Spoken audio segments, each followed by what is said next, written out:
Welcome back. In this video, we'll explain how to use stop losses. By the end of this video, you'll understand the benefit of stop losses and how they help protect your investments. A stop loss is an order to sell a security when it reaches a specified price, limiting potential losses. It's an essential risk management tool for protecting your investments from significant declines. To set a stop loss, you determine the maximum loss you're willing to tolerate and place an order to sell the security if the price falls to that level. This helps prevent emotional decision-making and ensures disciplined investing.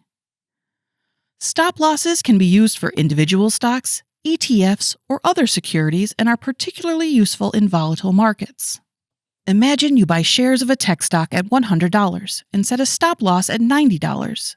If the stock price drops to $90, your stop loss order triggers, selling the shares and limiting your loss to 10%.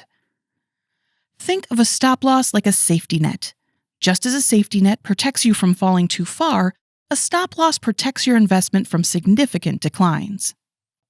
In summary, using stop losses helps protect your investments by limiting potential losses. Stay tuned for our next video on managing emotional investing.